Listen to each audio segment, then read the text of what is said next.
खुदा च तुहाडी सलामती होवे। मैं नवीद मसीह मेरी खिदमत है लावारस लोगों नूं उन्हां दे घरां तक पहुँचाना, जिन्नी देर तक उन्हां दा कोई लभ नहीं जाता उन्हां दी खिदमत करनी।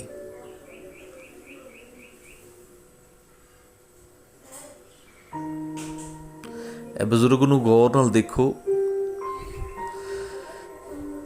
मेरे ख्याल च कोई 80 साल दे होणगे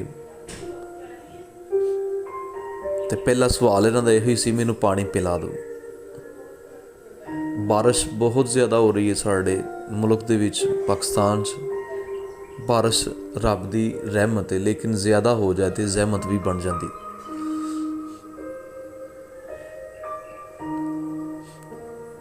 इन्ने लोग हुंदे ने कोल, लेकिन कोई भी किसी नूं पानी का गिलास पियाना भी गवारा नहीं समझदा।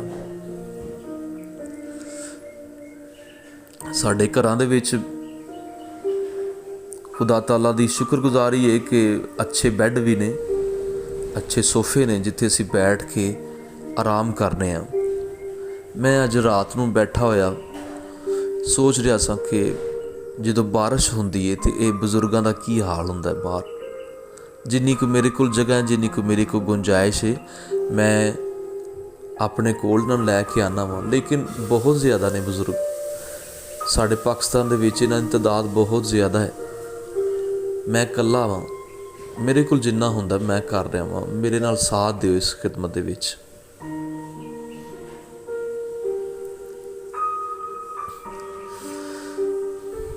साढ़े घरां दे विच इन्नियां सहूलतां ने कि असीं फिर भी नखरा करने आ, लेकिन याद रखो कि इहो जिहे किहड़े सड़क ते पे होए बजुर्ग ने, रब दी बनाई हुई मखलूक ने, सानू इन्हां दे काम आउण दी जरूरत है। ये रब दा काम समझ के सानू करना चाहिदा है।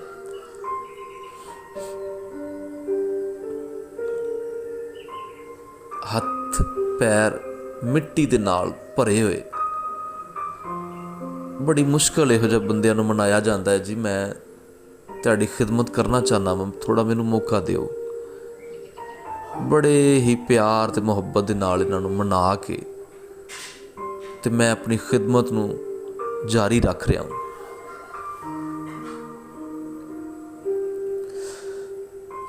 ए बजुर्गों दे विच अपनापन मैं लभदा रहना। शायद साढ़े ते ना वक्त आ जाए।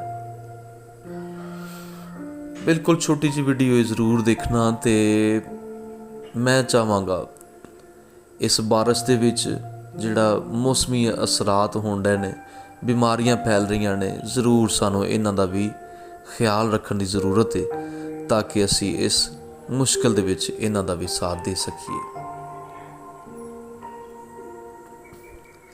मेरा कॉन्टैक्ट नंबर देने का मकसद ये होंदा है ताकि कोई इन्हां दा मिल जाए तो उन्हां तक मैं इन्हां नूं पहुँचा सकां।